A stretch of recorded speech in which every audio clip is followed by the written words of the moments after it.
नमस्कार दोस्तों, online स्कीमी YouTube channel में आप सभी का स्वागत है। और आज के इस वीडियो में बात करने वाले जो कि आपका स्कीमी यूजी सेमेस्टर 3 सेशन 2024 से 28 के लिए वीडियो रहने वाला है।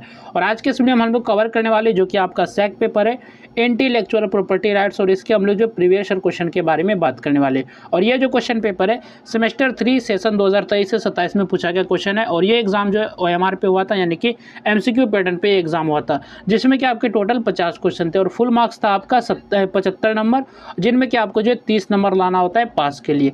तो टोटल जो क्वेश्चन थे 50 क्वेश्चन थे, और एक जो क्वेश्चन था वो 1.5 मार्क्स का, यानी कि 1.5 नंबर का एक क्वेश्चन था। इस तरह जो आपके टोटल 75 नंबर होते हैं, यानी कि 75 मार्क्स होते हैं। तो बिना किसी देरी के जो सबसे पहले हम लोग क्वेश्चन पे चलते हैं। और ये क्वेश्चन पेपर आप लोग के लिए इसलिए इंपॉर्टेंट है ताकि आप लोग को अच्छे से पता चल सके कि किस तरह के क्वेश्चन जो पूछे जाते हैं। पहला जो क्वेश्चन है, निम्न में से कौन सा IPR का प्रकार नहीं है? Which of the following is not a type of IPR? तो कौन सा जो IPR का टाइप नहीं है, प्रकार नहीं है, जो कि इंटेलेक्चुअल प्रॉपर्टी राइट्स का जो प्रकार नहीं है? पहला आपका है पेटेंट। पेटेंट क्या प्रकार है IPR का? इसके बाद ऑप्शन बी आपका ट्रेडमार्क, ऑप्शन सी आपका कॉपीराइट, और ऑप्शन डी आपका टैक्स राइट। तो इसका जो करेक्ट आंसर होगा, तो ऑप्शन नंबर डी आपका करेक्ट आंसर हो जाएगा, टैक्स राइट। तो टैक्स राइट जो आपका IPR का प्रकार नहीं है। बाकी जो आपके थे पेटेंट, ट्रेडमार्क और कॉपीराइट, तो ये सभी जो आपके IPR में शामिल है, यानी कि इंटेलेक्चुअल प्रॉपर्टी राइट में जो शामिल है, लेकिन आपका टैक्स राइट जो आपका शामिल नहीं है। इसके बाद नेक्स्ट आपका क्वेश्चन है क्वेश्चन नंबर 2, पेटेंट किसे प्रदान किया जाता है? To whom is patent granted, यानी कि पेटेंट जो है किसे दिया जाता है, किसे ग्रांट किया जाता है? साहित्यिक कृति को, यानी कि लिटरेरी वर्क को। ऑप्शन बी आपका आविष्कार, यानी कि इन्वेंशन को। और ऑप्शन सी आपका कंपनी का लोगो, यानी कि कंपनी लोगो को। या फिर ऑप्शन डी आपका फिल्म, यानी कि फिल्म को।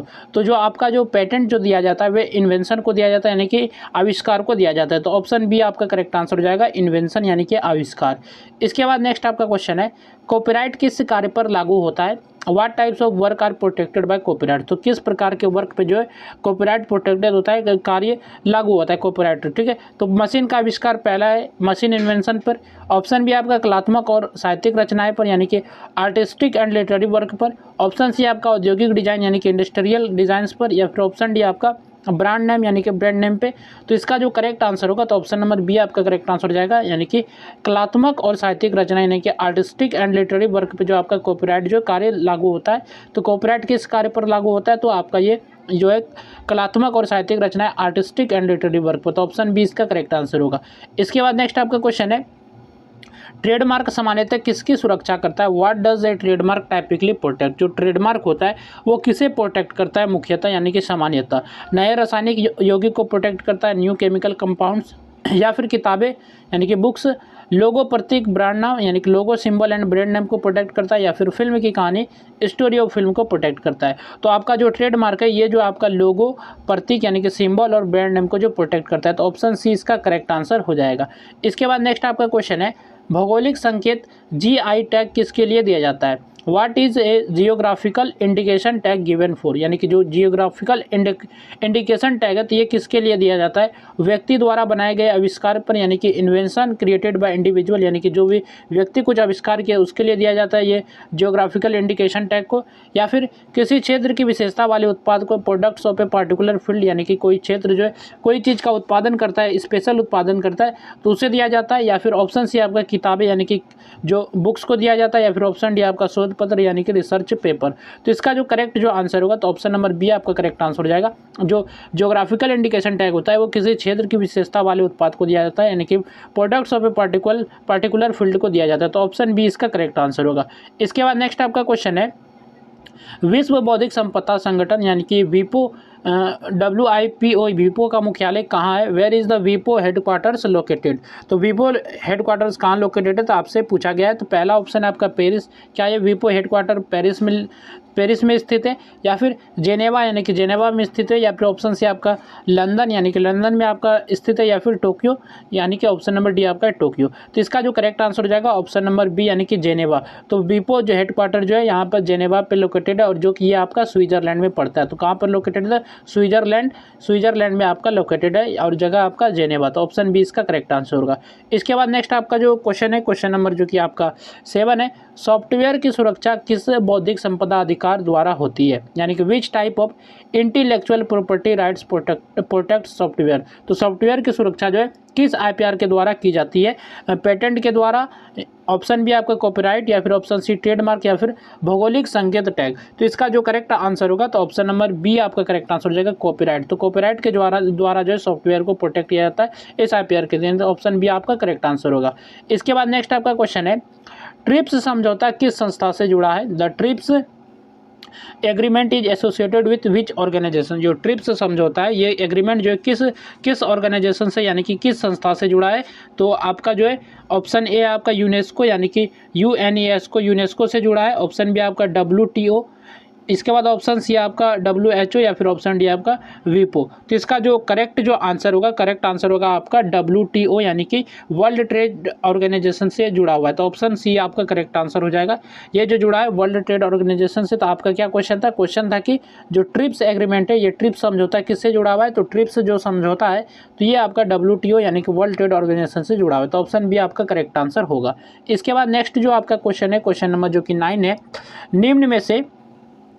यहाँ पर क्वेश्चन निम्न नहीं, क्वेश्चन है आपका प्लेजरियम यानी कि साहित्यिक चोरी किस बौद्धिक संपदा अधिकार से संबंधित है? यानी कि plagiarism is related to which intellectual property rights? जो आप साहित्यिक चोरी है, ये किस आईपीआर से रिलेटेड है, किससे संबंधित है? तो कॉपीराइट, ऑप्शन बी आपका पेटेंट, और ऑप्शन सी आपका ट्रेडमार्क, या फिर ऑप्शन डी जो आपका है GI टैग यानी कि ज्योग्राफिकल इंडिकेशन टैग। तो ये आपका जो क्वेश्चन है, क्वेश्चन नंबर जो कि 9 है, तो ये साहित्यिक चोरी जो किससे जुड़ा है? ये कॉपीराइट से जुड़ा है। तो ऑप्शन आपका जो ये आपका करेक्ट आंसर हो जाएगा, कॉपीराइट। इसके बाद जो नेक्स्ट जो आपका क्वेश्चन है, जो कि क्वेश्चन है आपका, विश्व का सबसे बड़ा IP संगठन यानी कि बौद्धिक संपदा संगठन कौन है? Which is the world's largest IP property organisation यानी कि इंटेलेक्चुअल प्रॉपर्टी ऑर्गेनाइजेशन। तो सबसे बड़ा जो है संगठन कौन सा है?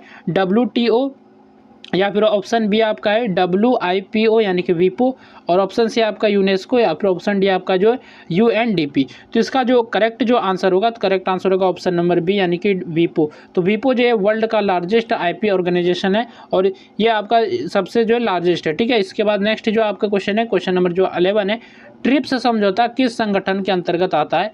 Under which organisation does the TRIPS agreement fall? तो जो ट्रिप्स समझौता है किस संगठन के अंतर्गत आता है? UN, या फिर ऑप्शन बी आपका WTO, और ऑप्शन सी जो आपका है WIPO यानी कि विपो के अंतर्गत, या फिर ऑप्शन डी आपका IMF। तो इसका करेक्ट जो आंसर होगा जो ट्रिप्स समझौता है, तो अभी भी ये क्वेश्चन ऊपर आया था, और ये जो है आपका WTO से है यानी कि WTO के अंतर्गत आता है। तो ऑप्शन जो आपका बी सही उत्तर हो जाएगा, वर्ल्ड ट्रेड ऑर्गेनाइजेशन के अंतर्गत आता है। तो ऑप्शन बी आपका करेक्ट आंसर होगा।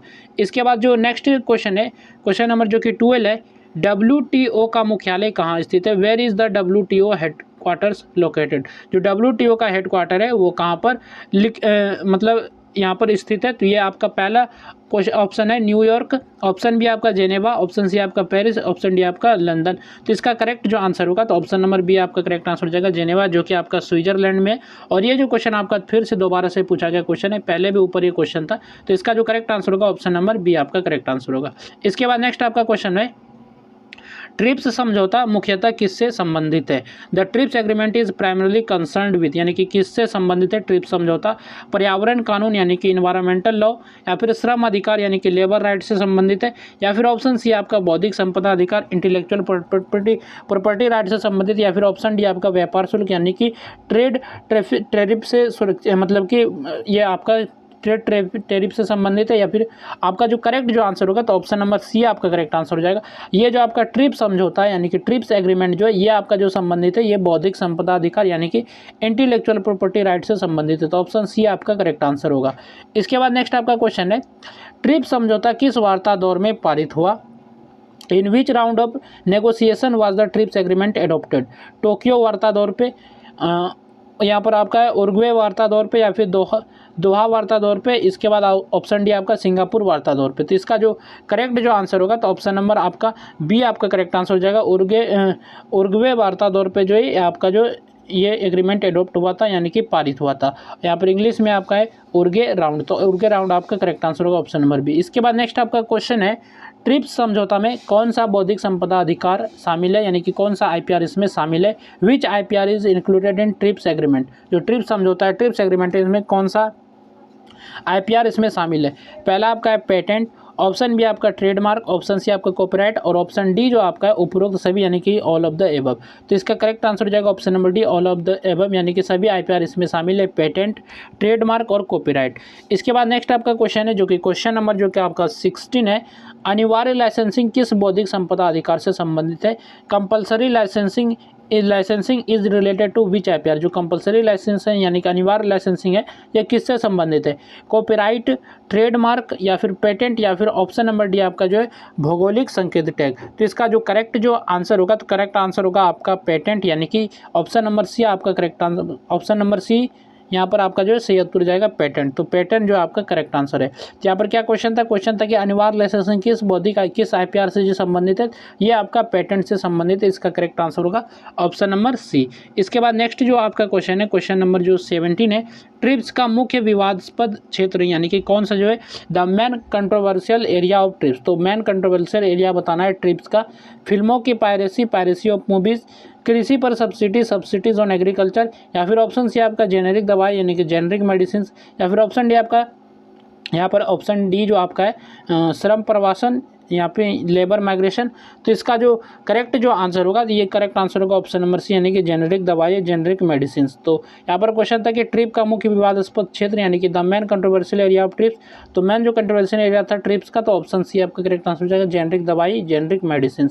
इसके बाद नेक्स्ट आपका क्वेश्चन है क्वेश्चन नंबर 18, कौन सा जो है बौद्धिक संपदा अधिकार उत्पाद के बाहरी स्वरूप और सौंदर्य संरचना की रक्षा करता है? Which IPR protects the external appearance and aesthetic design of a product. तो कोई भी कौन सा जो आईपीआर यानी कि कौन सा इंटेलेक्चुअल प्रॉपर्टी राइट प्रोटेक्ट करता है external appearance and aesthetic design of a product, यानी कि एक प्रोडक्ट का एक्सटर्नल अपीयरेंस और एस्थेटिक डिजाइन को जो रक्षा करता है? पेटेंट, ऑप्शन बी आपका कॉपीराइट, ऑप्शन सी आपका इंडस्ट्रियल डिजाइन, या फिर ऑप्शन डी आपका जो जीआई टैग यानी कि geographical indication tag, indication tag. ठीक है, इंडिकेशन नहीं, इंडिकेशन टैग। तो इसका जो करेक्ट जो आंसर होगा, तो इसका करेक्ट आंसर हो जाएगा आपका ये इंडस्ट्रियल डिजाइन। इंडस्ट्रियल डिजाइन जो ये प्रोटेक्ट करता है, तो ऑप्शन सी आपका करेक्ट आंसर होगा। इसके बाद नेक्स्ट आपका क्वेश्चन है, किस प्रकार की आईपी यानी कि बौद्धिक संपदा सुरक्षा स्वतः मिल जाती है? विच type of IP protection is provided automatically? कौन सा आईपी जो प्रोटेक्शन है वो ऑटोमेटिकली मिल जाता है? पेटेंट, डिजाइन, कॉपीराइट या फिर ऑप्शन डी आपका भौगोलिक संकेत टैग। तो इसका जो करेक्ट जो आंसर होगा, तो ऑप्शन नंबर सी आपका करेक्ट आंसर हो जाएगा कॉपीराइट। तो ये जो आपका ऑटोमेटिकली मिल जाता है, तो ऑप्शन सी इसका करेक्ट आंसर हो जाएगा। नेक्स्ट आपका क्वेश्चन है, किस आईपीआर का उपयोग ब्रांड आइडेंटिटी बनाने के लिए होता है? यानी कि which type of intellectual property rights are use to create brand identity. तो ब्रांड आइडेंटिटी बनाने के लिए कौन सा जो आईपीआर जो है शामिल होता है, यूज होता है यानी कि उपयोग होता है? ट्रेडमार्क, कॉपीराइट, डिजाइन या फिर भौगोलिक संकेत टैग। तो इसका जो करेक्ट जो आंसर होगा, तो करेक्ट आंसर होगा आपका ट्रेडमार्क। तो ये जो होता है ब्रांड के आइडेंटिटी बनाने के लिए क्रिएट होता है, तो ऑप्शन ए आपका करेक्ट आंसर होगा। इसके बाद नेक्स्ट आपका क्वेश्चन है जो कि क्वेश्चन नंबर 21 है, आईपीआर यानी कि बौद्धिक संपदा अधिकार का मुख्य उद्देश्य क्या है? What is the main objective of intellectual property rights? यानी कि आईपीआर का जो मुख्य उद्देश्य क्या है, मेन ऑब्जेक्टिव क्या है? तो पहला ऑप्शन आपका व्यापार बढ़ाना, प्रमोटिंग बिजनेसेस को प्रमोट करना। ऑप्शन बी आपका रचनात्मक कार्यों की कानूनी रक्षा, legal protection of creative works का लीगल प्रोटेक्शन यानी कि रचनात्मक कार्यों की कानूनी सुरक्षा, या फिर ऑप्शन सी आपका आयकर कम करना, रिड्यूसिंग इनकम टैक्स, या फिर ऑप्शन डी आपका आयात निर्यात बढ़ाना, increasing imports and export.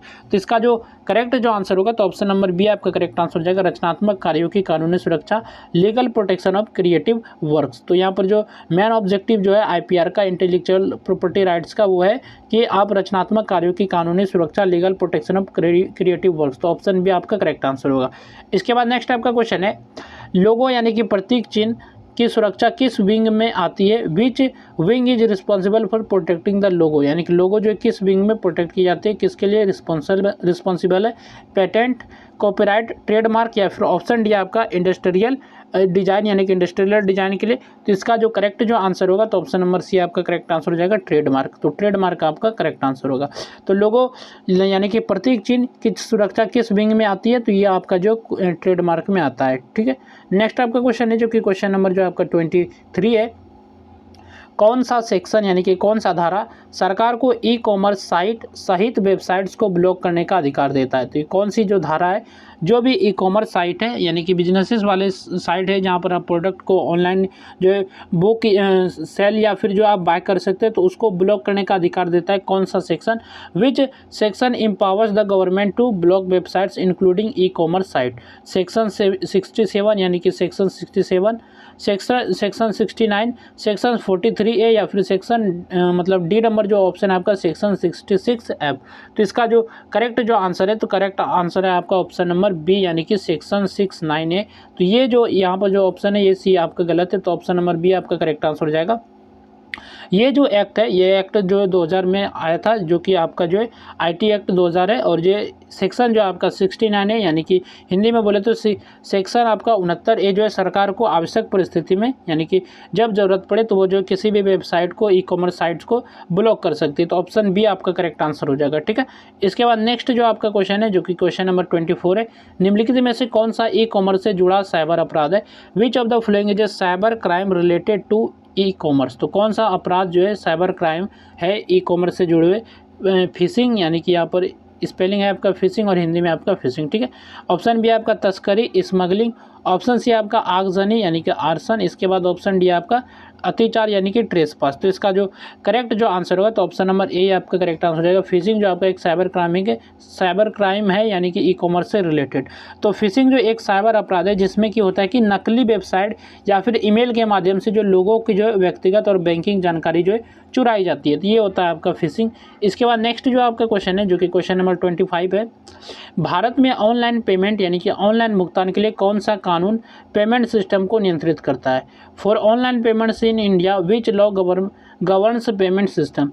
SEBI अधिनियम, सेबी एक्ट, भुगतान और निपटान प्रणाली अधिनियम 2007, या फिर ऑप्शन सी आपका बैंकिंग विनिमय अधिनियम, या फिर ऑप्शन जो आपका है ऑप्शन आपका सी तो हो गया बैंकिंग रेगुलेशन एक्ट, इसके बाद ऑप्शन डी जो आपका फेमा। तो कौन सा जो यहाँ पर सुरक्षा करता है ऑनलाइन भुगतान के लिए, कौन सा जो है मदद करता है, नियंत्रित करता है। तो इसका जो करेक्ट आंसर होगा ऑप्शन नंबर बी भुगतान और निपटान प्रणाली अधिनियम 2007 यानी कि payment and settlement system act 2।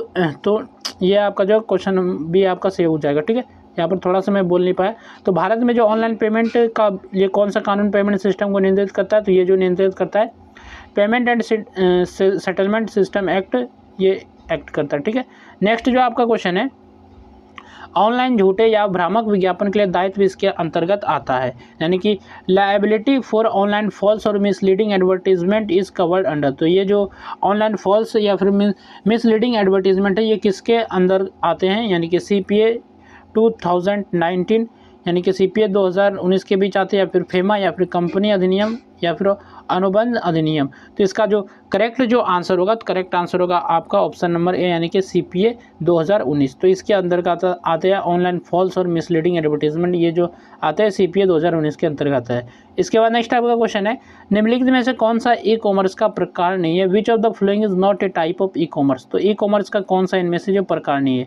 B2B यानी कि business to business, option B आपका B2C यानी कि business to citizens, option C आपका C2C यानी कि citizen to citizen, option D जो आपका H2H। तो इसका जो करेक्ट जो आंसर है, तो ऑप्शन डी आपका करेक्ट आंसर हो जाएगा, यानी कि ये जो आपका शामिल नहीं है, यानी कि ई कॉमर्स के अंतर्गत ये नहीं आता है H2H। तो ये जो आपका मॉडल नहीं है। बाकी जो आपका B2B, B2C और C2C ये आपके आते हैं ई कॉमर्स के अंतर्गत। ठीक है, इसके बाद नेक्स्ट जो आपका क्वेश्चन है, अनसिट्रल मॉडल कानून 1996 संबंधित है। ये यानी कि अब जो वर्ड है UNCITRAL model law 1996 is related to, ये किससे संबंधित है। ई कॉमर्स पर कराधान, taxation on e commerce, option B आपका सीमा पार दिवालियापन, क्रॉस बॉर्डर बैंकरप्टी, या फिर ऑप्शन सी आपका इलेक्ट्रॉनिक कॉमर्स कानूनी सिद्धांत, इलेक्ट्रॉनिक कॉमर्स लीगल प्रिंसिपल, या फिर ऑप्शन डी आपका प्रत्यक्ष विदेशी निवेश, फॉरेन डायरेक्ट इन्वेस्टमेंट। तो इसका जो करेक्ट जो आंसर होगा, तो करेक्ट आंसर होगा ऑप्शन नंबर जो आपका सी है, यानी कि इलेक्ट्रॉनिक कॉमर्स कानून। ये आपका जो इससे संबंधित है, इलेक्ट्रॉनिक कॉमर्स कानूनी सिद्धांत, इलेक्ट्रॉनिक कॉमर्स लीगल प्रिंसिपल। तो यहाँ पर क्वेश्चन क्या था, अनसिट्रल मॉडल लॉ 1996 रिलेटेड, ये किससे संबंधित है, ये आपका जो इलेक्ट्रॉनिक कॉमर्स से संबंधित, ऑप्शन सी इसका करेक्ट आंसर होगा। इसके बाद नेक्स्ट जो आपका क्वेश्चन है, IT एक्ट के तहत इंटरमीडियरी शब्द में शामिल। तो the term intermediary under the IT act includes, तो कौन सा जो इंटरमीडिएट टर्म जो आईटी एक्ट में आता है, केवल आईएसपी सोशल मीडिया प्लेटफॉर्म यानी कि ओनली आईएसपी या फिर सोशल मीडिया प्लेटफॉर्म्स आते हैं। ऑप्शन सी आपका पेमेंट गेटवे आईएसपी और online market place, payment gateway ISP and online market place. Option D आपका केवल सरकार द्वारा संचालित network, only government run network. तो इसका जो करेक्ट जो आंसर है तो ऑप्शन नंबर सी आपका करेक्ट आंसर हो जाएगा, यानी कि पेमेंट गेटवे आईएसपी और जो है ऑनलाइन मार्केट प्लेस। तो टर्म आपका क्या है, इंटरमीडिएटरी, तो ये शब्द जो शामिल है आपका पेमेंट गेटवे आईएसपी एंड जो ऑनलाइन मार्केट प्लेस में शामिल है। तो ऑप्शन सी इसका करेक्ट आंसर होगा। इसके बाद नेक्स्ट जो आपका क्वेश्चन है, कौन सा सेक्शन ई कॉमर्स ट्रांजैक्शन के लिए डिजिटल सिग्नेचर को कानूनी वैधता देता है? Which section gives legal validity to digital signatures for e commerce transaction? तो कौन सा जो सेक्शन है जो कि आपका डिजिटली सिग्नेचर है उसे ई कॉमर्स ट्रांजैक्शन के लिए जो वैलिड करता है, लीगल वैलिडिटी देता है, कौन सा सेक्शन पूछा गया? तो इसका जो करेक्ट जो आंसर होगा तो ऑप्शन नंबर बी आपका करेक्ट आंसर हो जाएगा, सेक्शन 3। ये सेक्शन 3 देता है। इसके बाद नेक्स्ट आपका क्वेश्चन है, भारत में इलेक्ट्रॉनिक कॉन्ट्रैक्ट को कौन सा एक्ट कानूनी मान्यता देता है? Which act provides legal recognization to electronic contracts in India? तो कौन सा जो लीगल जो आपका रिकॉग्निशन देता है इलेक्ट्रॉनिक कॉन्ट्रैक्ट्स इंडिया में? तो ये इसका जो करेक्ट जो आंसर होगा, तो ये आपके नियम वगैरह है, तो इसका जो करेक्ट जो आंसर होगा ऑप्शन नंबर बी, यानी कि सूचना प्रौद्योगिकी एक्ट जो 2000 है, यानी कि इंफॉर्मेशन टेक्नोलॉजी एक्ट 2000, ठीक है। तो ऑप्शन बी आपका करेक्ट आंसर होगा। इसके बाद नेक्स्ट आपका क्वेश्चन है जो कि क्वेश्चन नंबर जो 32 है, ई कॉमर्स मुख्य रूप से संदर्भित करता है, e commerce primary refers to, e commerce किसे प्राइमरी रेफर्स करता है? इलेक्ट्रॉनिक तरीके से सामान खरीदना और बेचना, buying and selling goods electronically, या फिर ऑप्शन बी आपका केवल बैंकिंग सेवाएं, banking services only. Option C आपका केवल सरकारी सेवाएं, government services only. Option D आपका दूर संचार सेवाएं यानी कि टेली कम्युनिकेशन सर्विसेज। तो इसका जो करेक्ट जो आंसर होगा तो ऑप्शन नंबर ए आपका करेक्ट आंसर हो जाएगा, इलेक्ट्रॉनिक तरीके से सामान खरीदना और बेचना। तो ई कॉमर्स मुख्य रूप से किससे रेफर करता है? तो ये buying and selling goods electronically इसे जो रेफर करता है, ठीक है। नेक्स्ट आपका क्वेश्चन है, क्वेश्चन नंबर जो 33 है, ई कॉमर्स आपूर्तिकर्ताओं पर जीएसटी निम्नलिखित के अंतर्गत नियंत्रित होता है? GST on e commerce suppliers is governed under, तो किसके अंदर आते हैं? तो ये आपका आता है आईजीएसटी एक्ट 2017, यानी कि आईजीएसटी अधिनियम 2017 के अंतर्गत आता है। तो ऑप्शन ए आपका करेक्ट आंसर होगा।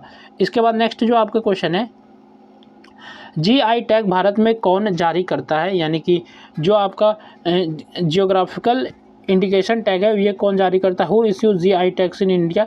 WIPO यानी कि वीपो, WTO, इसके बाद या फिर आपका DPIIT या फिर ऑप्शन डी आपका संसद यानी कि पार्लियामेंट। तो इसका जो करेक्ट जो आंसर होगा तो इसका करेक्ट आंसर हो जाएगा ऑप्शन नंबर सी, यानी कि कौन एक्ट जो ये पारित करता है? तो ये जो आपका जीआई टैग है यानी कि जियोग्राफिकल इंडिकेशन टैग है, तो ये जो जारी करता है DPIIT टैग ये जारी करता है, यानी कि इस DPIIT ये जारी करता है। इसका फुल फॉर्म हो गया आपका department for promotion of industry and जो है इंटरनल ट्रेड, ठीक है। ये आपका इसका फुल फॉर्म होता है DPIIT का, और ये जो आपका पंजीकरण कराता है, ठीक है। ये आपका हो गया। इसके बाद नेक्स्ट आपका क्वेश्चन है, आईटी एक्ट का कौन सा सेक्शन हैकिंग से संबंधित है? Which section of the IT act deals with hacking? तो कौन सा सेक्शन है जो कि आपका हैकिंग से संबंधित है? तो इसका जो करेक्ट जो आंसर होगा तो ऑप्शन नंबर ये आपका करेक्ट आंसर हो जाएगा सेक्शन 66। और ये सभी जो क्वेश्चन ये जो सेक्शन वाले तो ये सभी आपको याद रखना पड़ेगा अच्छे से, तभी आप इसको बना पाएंगे अगर रिपीट होते। तो इसका जो करेक्ट आंसर होगा तो ऑप्शन नंबर ए आपका करेक्ट आंसर होगा। इसके बाद नेक्स्ट आपका क्वेश्चन है, सूचना प्रौद्योगिकी अधिनियम 2000 लागू हुआ, the informational technology act 2000 came into force. तो ये कब लागू हुआ? 15 अगस्त 1998, या फिर 1 जुलाई 2000, 17 अक्टूबर 2000, या फिर 1 जनवरी 2001। तो इसका जो करेक्ट आंसर होगा तो ऑप्शन नंबर सी, यानी कि 17 अक्टूबर 2000 ये आपका जो है लागू हुआ। तो ऑप्शन सी इसका करेक्ट आंसर हो जाएगा। जो सूचना प्रौद्योगिकी अधिनियम 2000 जो लागू हुआ था, तो ये आपका लागू हुआ था 17 अक्टूबर 2000 को। तो ऑप्शन सी इसका करेक्ट आंसर होगा। नेक्स्ट आपका क्वेश्चन है, आईटी एक्ट का कौन सा सेक्शन इलेक्ट्रॉनिक रिकॉर्ड्स को कानूनी मान्यता देता है? Which section of the IT act provides legal recognition to electronic records? तो इलेक्ट्रॉनिक रिकॉर्ड्स को जो कौन मान्यता देता है, कौन प्रोवाइड करता है लीगल रिकॉग्निशन? IT act. तो इसका जो करेक्ट जो आंसर होगा इसका करेक्ट आंसर हो जाएगा ऑप्शन नंबर ए, यानी कि सेक्शन 4। तो सेक्शन 4 आपका करेक्ट आंसर होगा। नेक्स्ट आपका क्वेश्चन है, आईटी अधिनियम की धारा 43 निम्नलिखित से संबंधित है। Section 43 of the IT act deals with, जो सेक्शन 43 है वो किससे संबंधित है आपका, डेटा चोरी और अनधिकृत पहुंच, या फिर ऑप्शन बी आपका यानी कि यहाँ पर इंग्लिश में data theft and unauthorised access, option B जो आपका है यौन रूप से आपत्तिजनक सामग्री प्रकाशित करना यानी कि पब्लिशिंग सेक्सुअली एक्सप्लिसिट कंटेंट, या फिर ऑप्शन सी जो आपका है पहचान की चोरी आइडेंटिटी थेफ्ट, या फिर ऑप्शन डी आपका मध्यस्थ दिशा निर्देश इंटीमिडेटरी गाइडलाइंस। तो इसका जो क्वेश्चन था आपका ये सेक्शन 43 के बारे में पूछा गया था और ये जो आपका संबंधित है डेटा चोरी और अनधिकृत पहुंच से, तो ऑप्शन ए इसका करेक्ट आंसर होगा। इसके बाद नेक्स्ट आपका क्वेश्चन है क्वेश्चन नंबर जो कि आपका 39 है। धारा 66 से निम्नलिखित से संबंधित है। सेक्शन 66 सी डील्स विद, जो सेक्शन 66 ये जो धारा है ये किससे संबंधित है, हैकिंग, पहचान की चोरी, साइबर आतंकवाद या फिर फिशिंग। तो इसका जो करेक्ट जो आंसर होगा, तो ये इसका जो करेक्ट आंसर होगा तो ये आपका सेक्शन जो 66 है यानी कि धारा जो 66 सी है, तो ये आपका आइडेंटिटी की चोरी यानी कि पहचान की चोरी के लिए संबंधित है। तो ऑप्शन बी आपका करेक्ट आंसर हो जाएगा, पहचान की चोरी आइडेंटिटी थेफ्ट के लिए जो संबंधित है ये धारा। इसके बाद नेक्स्ट आपका क्वेश्चन है इलेक्ट्रॉनिक रूप में अश्लील सामग्री प्रकाशित करना या प्रसारित करना के अंतर्गत दंडनीय है। पब्लिशिंग और transmitting absence material in electronic form is punishable under. तो ये जो आप कोई भी अश्लील सामग्री प्रकाशित करते पब्लिश करते तो ये कौन सा दंडनीय है, कौन सा सेक्शन में आता है ये आपका। तो इसका जो करेक्ट जो आंसर होगा तो ऑप्शन नंबर ए आपका करेक्ट आंसर हो जाएगा, सेक्शन 66 यानी कि सेक्शन 67 में ये आता है। इसके बाद नेक्स्ट आपका क्वेश्चन है धारा 69A शक्ति प्रदान करती है यानी कि धारा 69A section 69A provides power to, किससे शक्ति प्रदान करती है, जानकारी तक सार्वजनिक पहुंच को ब्लॉक करना, या फिर ऑप्शन बी आपका बिना वारंट के आरोपी को गिरफ्तार करना, ऑप्शन सी आपका डिजिटल हस्ताक्षर प्रमाण पत्र जारी करना, या फिर ऑप्शन डी आपका साइबर पीड़ितों का मुआवजा देना। तो इसका जो करेक्ट आंसर होगा तो ऑप्शन नंबर ए आपका करेक्ट आंसर हो जाएगा। धारा 69A जो है जानकारी तक सार्वजनिक पहुंच को ब्लॉक करना है, तो ऑप्शन ए इसका करेक्ट आंसर हो जाएगा, block public access to information. इसके बाद नेक्स्ट आपका क्वेश्चन है रसगुल्ला किस राज्य का GI उत्पाद है। Rasgulla is a GI product of which state, जो रसगुल्ला है वो किस प्रोडक्ट का जो है ये राज्य का जो उत्पाद है। तो ऑप्शन आपके हैं पहला आपका बिहार है, ऑप्शन बी आपका उड़ीसा, ऑप्शन सी आपका तमिलनाडु, ऑप्शन डी आपका पश्चिम बंगाल। तो ये रसगुल्ला जो आपका हो जाएगा किस राज्य का GI यानी कि जियोग्राफिकल इंडिकेशन उत्पाद टैग है, तो ये आपका हो जाएगा पश्चिम बंगाल, वेस्ट बंगाल। तो इसका करेक्ट आंसर हो जाएगा ऑप्शन नंबर डी। इसके बाद नेक्स्ट आपका क्वेश्चन है गोपनीयता या निजता के उल्लंघन के लिए दंड निम्न के अंतर्गत दिया जाता है। Punishment for breach of confidently और प्राइवेसी इज गिवन अंडर। तो ये किस सेक्शन के अंतर्गत आते हैं, तो इसका जो करेक्ट आंसर होगा तो ऑप्शन नंबर बी आपका करेक्ट आंसर हो जाएगा, सेक्शन 72 सेक्शन 72 ये आपका सही उत्तर जाएगा, ये उत्तर आपका गलत है। तो इसमें क्वेश्चन क्या था, जो गोपनीयता या निजता के उल्लंघन के लिए दंड निम्न के अंतर्गत दिया जाता है, दंड जो दिया जाता है गोपनीयता या निजता के उल्लंघन करने पर, तो ये दिया जाता है सेक्शन 72 के अंतर्गत। तो ऑप्शन बी इसका करेक्ट आंसर होगा, तो ये आपका नहीं होगा, ऑप्शन सी आपका ये करेक्ट आंसर होगा, बी नंबर। नेक्स्ट आपका क्वेश्चन है धारा 66 ऐप निम्नलिखित में से संबंधित है। तो सेक्शन 66 ऐप डील्स विद, जो धारा आपका 66 ऐप है ये किससे संबंधित है, साइबर स्टॉकिंग, या फिर ऑप्शन बी आपका साइबर आतंकवाद, या फिर ऑप्शन सी आपका गोपनीयता का उल्लंघन, या फिर ऑप्शन जो आपका जो है यहाँ पर ऑप्शन डी जो आपका डेटा उल्लंघन। तो इसका जो करेक्ट आंसर हो जाएगा साइबर टेररिज्म यानी कि साइबर आतंकवाद से संबंधित है, तो ऑप्शन बी इसका करेक्ट आंसर होगा। नेक्स्ट आपका क्वेश्चन है धारा 75 यह स्पष्ट करती है कि सूचना प्रौद्योगिकी अधिनियम निम्नलिखित पर लागू होता है। Section 75 clarifies that are the IT Act applies to, जो आपका धारा 75 ये किस पे जो है लागू होती है, केवल भारत के अंदर किए गए अपराध पर यानी कि only offence commit with in India, या फिर ऑप्शन बी आपका है भारत के बाहर किए गए अपराध जिनमें भारतीय कंप्यूटर संसाधनों का इस्तेमाल हुआ हो, या फिर ऑप्शन सी आपका केवल सरकारी कर्मचारी, या फिर ऑप्शन डी आपका है केवल साइबर कैफे।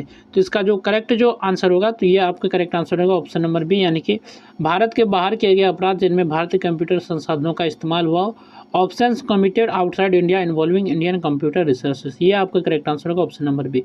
नेक्स्ट आपका क्वेश्चन है भारत में पेटेंट की अधिकतम अवधि कितनी होती है। What is the maximum duration of A patent in India, तो पेटेंट की मैक्सिमम ड्यूरेशन बताना है इंडिया में। तो ऑप्शन है आपके 10 ईयर्स यानी कि 10 साल, ऑप्शन बी आपका 15 ईयर्स 15 वर्ष, ऑप्शन सी आपका 20 वर्ष, ऑप्शन डी आपका 25 वर्ष। तो इसमें पेटेंट की जो मैक्सिमम ड्यूरेशन होती है इंडिया में 20 वर्ष होती है, तो ऑप्शन सी इसका करेक्ट आंसर हो जाएगा 20 वर्ष। इसके बाद नेक्स्ट आपका क्वेश्चन है ट्रेडमार्क की वैधता कितने वर्षों की होती है? What is the validity of a period of A trademark? जो ट्रेडमार्क की वैलिडिटी कितनी होती है? 5 साल, 10 साल या फिर 15 साल या फिर 20 साल? तो इसका जो करेक्ट आंसर होगा 10 साल यानी कि 10 ईयर्स, यानी कि 10 ईयर्स जो आपका वैलिडिटी होता है ट्रेडमार्क के पीरियड का।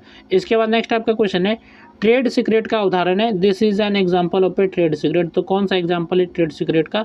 कोका कोला का formula, the Coca Cola formula. Option B आपका ताजमहल का design, the design of the Taj Mahal. Option C आपका फिल्म का लेखन, the script of a film. या फिर ऑप्शन डी आपका GI टैग यानी कि जियोग्राफिकल इंडिकेशन टैग। तो इसका जो करेक्ट जो आंसर होगा तो ऑप्शन नंबर ये आपका करेक्ट आंसर होगा, कोको कोला का फॉर्मूला यानी कि द कोको कोला फार्मूला। तो ये जो आपका ट्रेड सीक्रेट का उदाहरण है।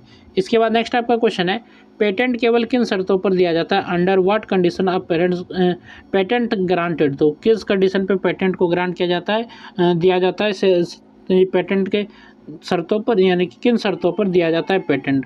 तो नवीनता यानी कि नोवेल्टी पे, आविष्कारशील कदम इनोवेटिव स्टेप पे, या फिर औद्योगिक प्रयोज्यता यानी इंडस्ट्रियल एप्लीकेबिलिटी पे, या फिर उपरोक्त सभी ऑल ऑफ द एबव। तो इसका जो करेक्ट जो आंसर होगा, पेटेंट जो दिया जाता है सभी शर्तों पे दिया जाता है, तो ऑप्शन डी इसका करेक्ट आंसर हो जाएगा, ऑल ऑफ द एबव, उपरोक्त सभी।